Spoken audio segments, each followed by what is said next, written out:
I'm just going to read a couple. One long one. Working. And is this working? Can you hear me? Yeah. One long one and one short one. This one, I know I shouldn't have favourites, but this one is probably my favourite from the collection. It's called Cuckoos. They've stolen into our nest, my love. Can you hear me? Yeah. They've stolen into our nest, my love. The one we wove forth and back, then sealed fast with our own spit, while they observed above the hours of our couplings, calculating the terms of our carryings, of our layings to the second, before flapping us in that first flush of parenthood, and which sent us, with some scare, which sent us claws first into the air, left us blinking at our neighbours, startled from their own nest, wondering what the fuss was. It only takes 10 seconds. Just 10, then they're in, egg-laid blue as our own, and gone.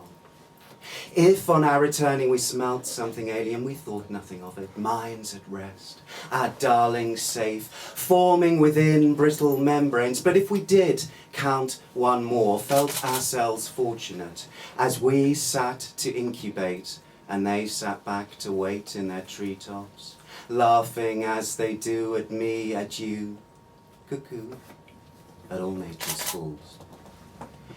Nestling, we had no time to be surprised by that huge head puppeting beneath us a day sooner than expected, before it hinged open, a sound emerging red, livid, that we could not resist.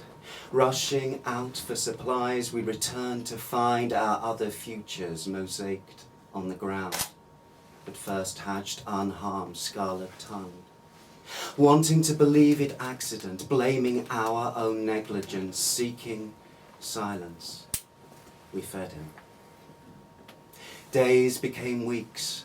Nothing could quieten that need. We were flown ragged as our pup turned puppeteer, whom we could not but love, grew ever bigger, towered over as we cowered into corners of the home we'd created to seek some respite before again hunting further, faster, for more, still more, until we were of use to him no longer and found ourselves finally returning, thankless, to silence.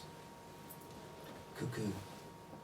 Flying forth, truth trailing, we glimpse, laughing, departing to the treetops, to his own kind, our son, who is not our son, and left blinking at neighbours equally empty-nested.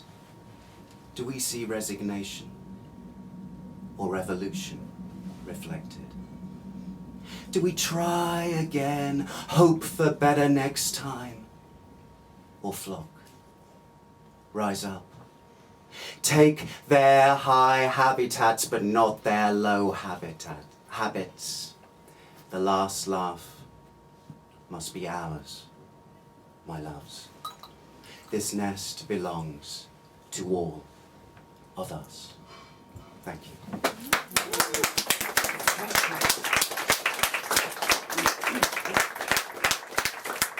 So I'm just going to do one more short one, which is the title poem to the collection, which I'm going to dedicate to Justin.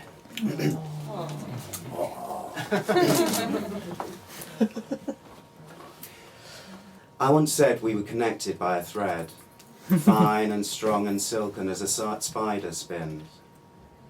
Though there have been times I felt I had instead a coarsely cabled rope chafing round my limbs.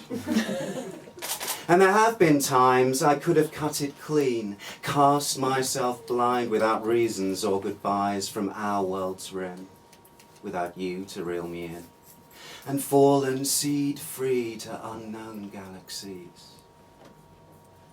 I never did.